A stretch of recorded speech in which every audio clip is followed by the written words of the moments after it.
Hello everyone, happy Friday and welcome to this week's edition of the Friday Five. Can you believe that there are over 60 Friday Fives? 60. Doesn't sound like a lot actually when you say it like that, but it's a lot of Friday Fives. I've recorded a lot of Friday Fives. And this is another one. Welcome to the Friday Five. This week on the Friday Five, we're talking about being in transit, whether it be on a train, a bus, a boat, a plane, a car, who knows. There's a few little tips I'd like to give you for when you are in transit, things to prepare for and keep in mind, and just to make that trip run a little bit smoother. Here we go. 5. Dress and pack appropriately. You really can't expect what's going to happen on a lot of modes of transportation. Mainly buses and sometimes trains is what I'm focusing on here. So dress comfortably if you're going to be sitting for a very long time. And then also keep in mind that there's the potential of different temperatures. If I had $1 for every bus I got on and it was either very, very hot or very, very cold, I don't know why people don't know how to work switches and temperature gauges, I'd be able to go on another trip. So, bring clothes that you can layer up if it's really cold, but if it's really hot, pack a pair of shorts and a tank top or something in your day pack that you're bringing on the actual bus or plane or train, so that if the temperatures are terrible, you're not going to be miserable. 4. While on the topic of packing for that bus or train or plane trip, make sure you put everything valuable in your day pack that you're bringing with you. If you don't want it stolen, if you don't want it lost for whatever reason, don't put it in your checked luggage. Often time on buses, you have to put your checked luggage underneath the bus. Planes at airports, you have to check it and it goes underneath the plane. If you don't want it lost, don't let it out of your sight. Also, when you're on the actual bus with your valuables, again, never let them out of your sight.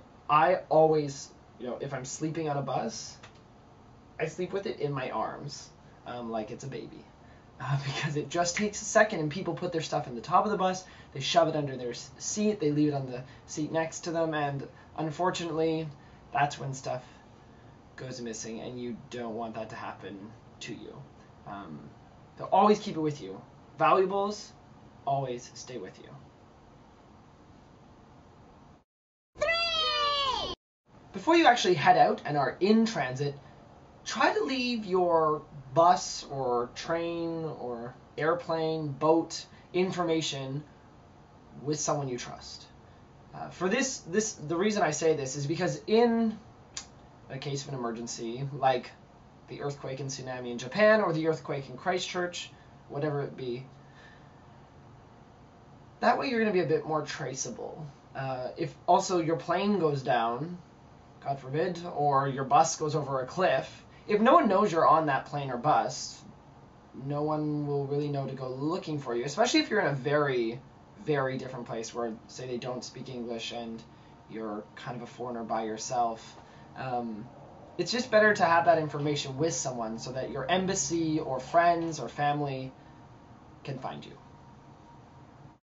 2. Make sure you do some research about how you're getting from point A to point B and the companies that potentially could take you there. If you just show up and book the cheapest bus just because, I promise you, it can be a very, very miserable ride, and sometimes just paying an extra $1 or $2 can make your ride that much more enjoyable. Maybe there's alternative methods. Rather than taking a 19-hour bus, the plane is only an hour and really not that much more expensive, or vice versa.